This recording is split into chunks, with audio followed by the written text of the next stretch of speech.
Please, gentlemen, please. No, it's okay. I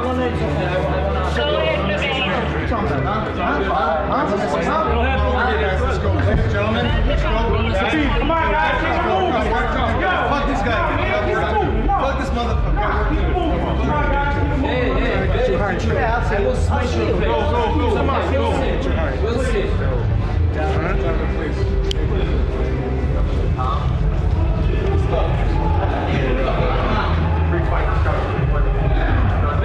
Yeah, we will see.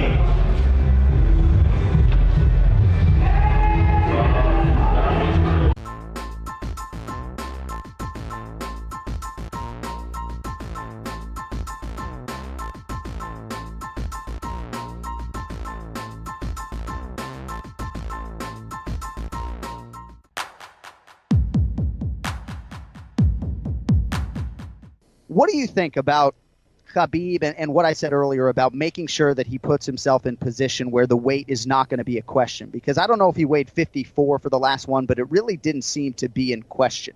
And again, just standing next to him, I feel like he's made some decisions to make sure that this is something he has nipped in the bud. I'm not saying it's going to cost him necessarily in the first minute of the fight against Conor McGregor, but when I mentioned it to his guy, Daniel Cormier, you know, he didn't dismiss it as a factor. I just want to get your thoughts on that particular observation I had a couple weeks ago there in Calgary.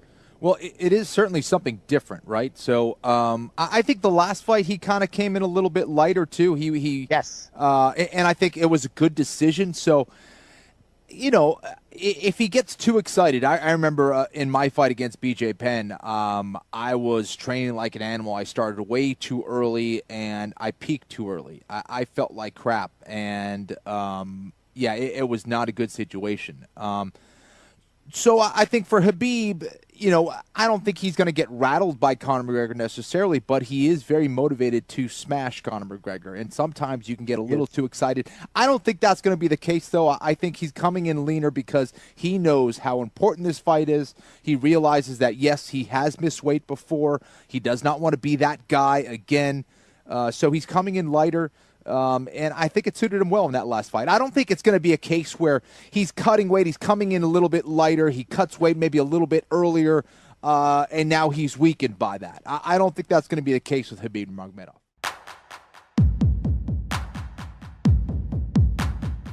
The Darren Till Woodley fight. Kamaru Usman is actually preparing. Did you see that? No.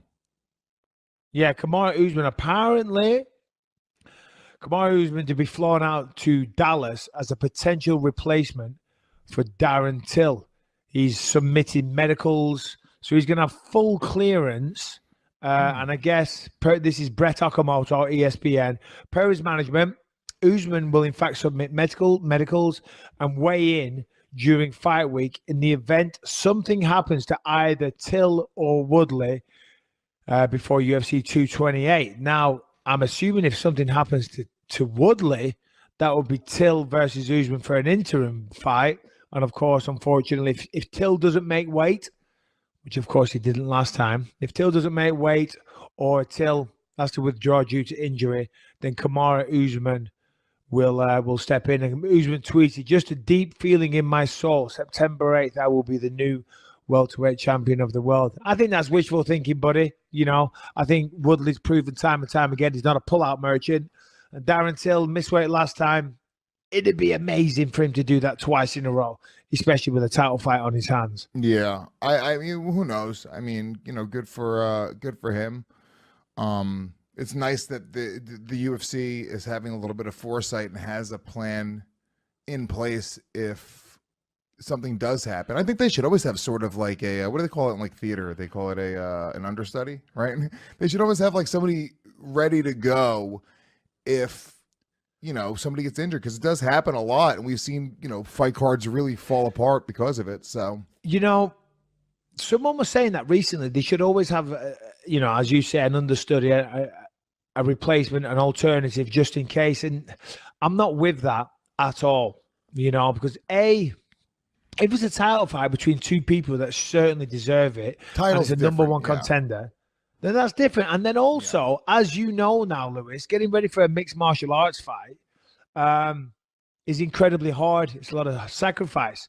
Are you saying that the person that's maybe a 1% chance that the other guys fall out or don't make weight, he gets to fight, do you think he's really going to push himself as hard as someone had that signed the contract for the fight? Well, what if it was like this, right? And this is literally just talking out of my ass. I have no emotional connection to this idea at all, and I have put no thought into this, so I'm sure you're going to torch this. But what about even just having guys that are paid to be in shape, or maybe even like let's just say, because they do this usually, right? Let's say it's a 170-pound fighter on the undercard and somebody gets injured. They say, all right, we'll give this guy the fight. He's already in shape. He's, fighting. And then I guess the other guy kind of gets screwed, right? So the other guy will get the bigger fight. But what if it's like almost in the contract that if somebody were to get injured, this is the dude that was going to step up. So there's always almost like a fail-safe just in case it happens. It just happens a lot. Yeah, no, for sure. I mean, yeah, Or even I guess it's good for the UFC. What about a guy that is being paid to train and fight, right?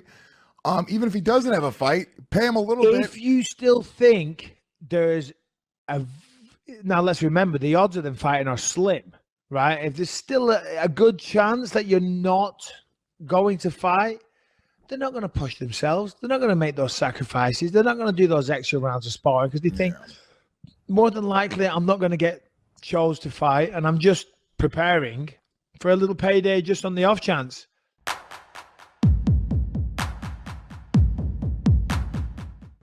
God, I'd love to find out